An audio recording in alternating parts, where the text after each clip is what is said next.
Hi, everyone. Thank you so much for joining. I'm going to go ahead and share my screen and we will go ahead and get started. All right, let's see here. Okay, awesome. Well, thank you so much for joining to my live presentation. And for those who are watching the recording, welcome. So today you are joining the Conscious Educator, learning to unlearn for our students. So just a little bit about me. I am an educational consultant and author.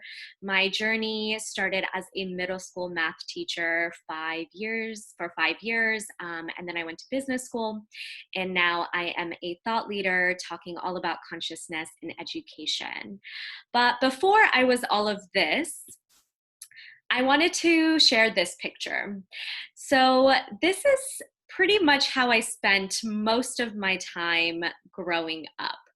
I was a Bollywood dancer, and that was something that gave me a lot of joy. Now, if you went to Ingrid's session, she talks a lot about the power of joy. And this is something that I felt a lot. You know, when I was dancing on stage and performing, I felt not only so connected to my culture, but just felt so connected to myself. It was this form of creative expression, similar to someone who grew up painting or playing a musical instrument. But the reality is that when I went to school, I didn't feel that sense of joy. I struggled with the fact that I didn't have a lot of autonomy or really any forms of creativity. But when I used to tell my parents, I want a job that makes me feel the way I feel when I dance, it was usually left with a lot of chuckles. And, my parents would always tell me, that's not reality. Reality is you're never going to be able to find a job that's going to give you that sense of joy that you have when you dance. But fast forward to 2013, I went ahead and joined Teach for America, and that completely changed my life. So I was working with kids in Richmond, California, and I finally felt that joy again, connecting and building relationships. And during that time, a lot of my students were struggling with a lot of what was going on in the community. There was a lot of gang violence and poverty and things going on at home. And so over the span of 5 years, I felt that I wanted to support my kids and build those relationships with them, but it didn't always feel that I could do it with the pressures that I had by the system. And the conclusion that I came up with over those span of 5 years was that sometimes those slides was that we are more concerned with the child's external marketable success rather than their inner self. Every day it was the same. Raise your hand, get good grades, do well on the test, and then maybe you'll be successful in your life. But what was happening and what was I seeing, that we were so focused on the future that we forgot who the kids were in the present moment and their needs. And so while I was teaching, I was kind of going through this own inner journey of figuring out, what does it mean to truly educate a child in a way that is about them and supporting them versus what they're going to become and who they will become one day. And this is what I wanted. This was the vision. The vision is that one day every kid goes to school feeling like this, feeling joyful, feeling excited, and feeling this sense of love for their education and their learning. But as we know, this is not really the reality we see today. 1 in 6 children are diagnosed with a mental health illness. 1.2 million students drop out of high school in the United States alone. And 29% of students experience student apathy. So this joy that so many children should have while learning actually gets taken out of them over the course of their public school or whatever school education that they are in. So this has been my call. My call is that we raise our collective hands and really see a shift in the system. But of course, systems are made up of people, and if we want a system to change, then people have to change first. So why do I say this? It's because more often than not, we see so much innovation happening in schools that are based on the child.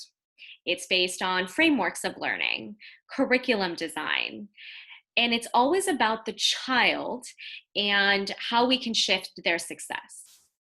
But the reality is that if we ourselves don't become conscious of our education, how we were messaged success growing up, then we fundamentally will be unconscious in our classrooms, in our school spaces, because we don't even realize that we may be perpetuating certain messaging from this old paradigm of what education should look like and be. And so this requires every stakeholder in education. It includes parents and school leaders and teachers. So what do I mean by this? It's about bringing consciousness to education by cultivating us to all look at ourselves deeply. And that's something that actually I did when I was a teacher in the classroom. So I would ask myself questions like, why do I like the kids who sit quietly and listen to me? Why am I so affected by the kids who are rebellious? The system is going to say, well, those are the kids who are not good students. But to me, I was saying we are doing something wrong that's not actually engaging them enough to care about their learning. So I was going through all of these mental models and trying to make shifts, but also asking myself, what does a good student look like? Hey, Komal, maybe it's not the student that you were once. And sitting quietly and being obedient, maybe that's actually what you think a good student is, but maybe you have to do some work to realize it's not. And so I've created a framework that working with educators and school leaders that really make it about us. If you've heard of servant leadership, you know that if you support employees, then the clients will ultimately reap the rewards. So when I think about it in 3 steps. The first is to reflect. It's looking back on your past educational experience. Now, most of us, or many of us, have not really done that. For us, school was a benchmark, a check.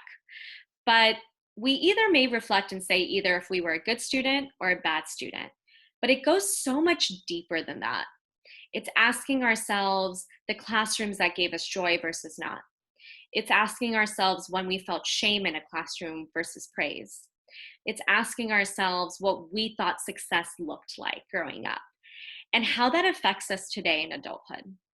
So after the reflection process about deconstructing, and the reality is we have an idea of what we want success to be for our children. It can be about fulfillment and happiness and financial stability. But more often than not, I see is that though we have the idea of that, we still get stuck in the success models that we experienced growing up. So we may want to be the adult who tells our students, hey, your grades don't matter. But what implicit biases are we putting into those spaces to actually say those are important? What are we saying about being unique and really taking like ownership of your learning? But then we take over unconsciously, not realizing we're doing it. And then it's, of course, about applying. So taking all of the deconstructing and the reflecting we do as educators, and then actually applying it back into the culture of the classroom. For me, that looked like being in the back. My students ran the classroom in a pretty traditional school, and it was about engaging and bringing joy back into these learning spaces, but I had to do a lot of personal work to get there. And this includes a lot of consciousness components. So if you're asking, what does that mean? What does consciousness mean? Well, the first is unlearning. There's this saying that learning is easier, but unlearning is much harder. So it's kind of this idea that if you learned how to ride a bike a certain way, it'd be very hard for us to unlearn it and ride it a different way because we've only learned it a certain way. And that actually comes into our beliefs about education, the way we perceive what education should be for a child. And this specifically comes into play a lot for parents as well, to really ask yourselves, this was my experience growing up. What messages am I giving children now? And what do I need to unlearn in order to support their success in the future? it also goes into authenticity as well. So it's asking ourselves, what does it mean to be authentic? Is it to fit in the crowd and belong, or is to truly be independent of thought, even if it means sometimes going against the teacher or going against an adult in the space because you are standing up for your authentic self? And I also think there's a lot of healing involved. I think schools spaces can sometimes create a lot of trauma for a lot of people. And I think more often than not, again, we forget to actually heal those parts of ourselves, of how we perceived ourselves as students, and how that can affect when we're back in these roles as adults. And so these are just some examples of questions that we are asking ourselves. How did I see success growing up? What type of success do I message to my students? Am I still the authority figure in the classroom? Becoming more conscious of how we show up and the energy we're bringing and what we're kind of implicitly telling our students based on how we show up, per se. So this is work that I've been doing. This is at the Deeper Learning Conference here in San Diego, where I've been having a lot of educators and school leaders reflect on their time as students in the K through 12 system. And for many of them, this is kind of the first time they've done it.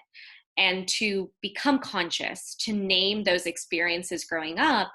And so to give you an example, I had a teacher who said, "Oh my gosh, I really experienced a lot of shame growing up in the classroom, and I realized why I praised my students so much as a teacher." But she's like, what I'm realizing is I'm giving the praise, but I'm not telling them how they should give themselves praise. And so now they're relying on me for validation.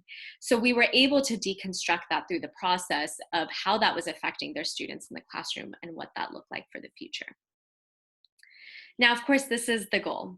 It's a child who has a strong mind, body, and spiritual connection to themselves.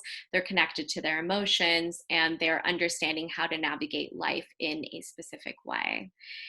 And so this is basically what I've talked about in my book, Raise Your Hand, A Call for Consciousness in Education. So if you are someone who's interested about this new vision to bring more consciousness into our education system, not only for ourselves, but for our students, and to ultimately allow them to understand themselves in a deeper way, then this is something you can check out. And this is the vision. A child leaving the education system as a mindful, connected adult. And the only way that that's going to be possible is that if we do the deep work ourselves in order to cultivate this for children to come. So thank you so much for listening. You can definitely check out my work more if you're interested. And I'm happy to chat more about it and enjoy the showcase. Thank you so much.